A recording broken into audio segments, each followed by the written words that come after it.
So I came to yoga about 15 years ago. I was in my early 20s and working out at this gym, and this trainer told me, like, you should do yoga on your rest days because it doesn't count as exercise, but you'll still burn calories. Like, that was my introduction to yoga. I went to that first yoga class, and I didn't think people in bigger bodies practiced yoga. I was really nervous to go.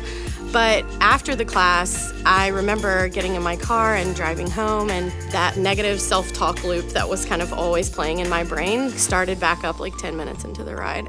It got my attention because I was like, if it started, that means it had stopped, which was like a really big deal. And so I decided to go back and see if I could repeat the results of this experiment. And it happened. Like, every time I would go to a yoga class, I would leave feeling a little more grounded. My mind would be quieter. My anxiety would be lower. I would feel just like more comfortable in my skin. And the most powerful parts of the yoga practice, I feel, are the more subtle practices. We focus a lot on physical practice in the West, but breathing and meditation and mindfulness and the yamas and niyamas, like, no matter what your body can do, you can access those practices and they can have a really profound effect on our lives.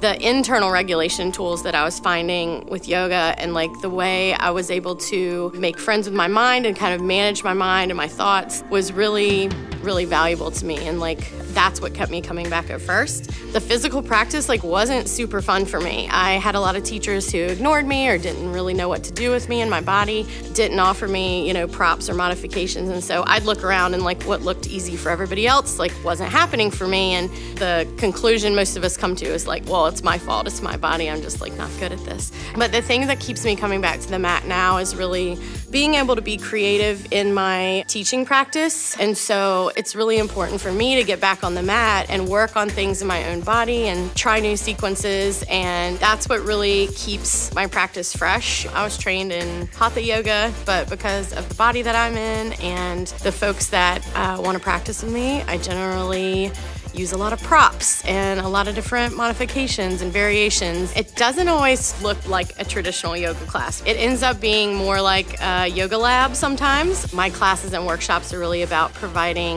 the opportunity to take your practice back into your own hands a little bit and work with it in a way that really honors the body that you bring to the mat that day. Yoga is really about finding a way to personalize the practice to make it accessible for as many people as want to access the practice. So I was hearing from a lot of friends who were like, I would never go to a yoga studio, but I'll go if you teach. Obviously, it's not because I'm the best teacher in the world, like at the time I wasn't teaching at all, but it was really about, I think, representation. I've had folks in bigger bodies, people who are working with disabilities or maybe are older who feel like those spaces aren't for them. That's who sort of comes to me and also like who inspires me the most. The students are really the experts of their own bodies, and as teachers, we can guide and provide some sort of questions and like a direction, but if we have someone who's in a wheelchair or is an amputee or is working with a body or a flexibility or range of motion that doesn't like make that shape, then how are we going to practice that pose? And so like most of my students are teachers these days. The thing that I try to impart to them the most is that as teachers, if we can create a positive experience for everybody that comes into our classroom, we really can change folks' lives. It's really the experience that they have with a teacher that's make or break for them of whether they'll ever even come back to yoga.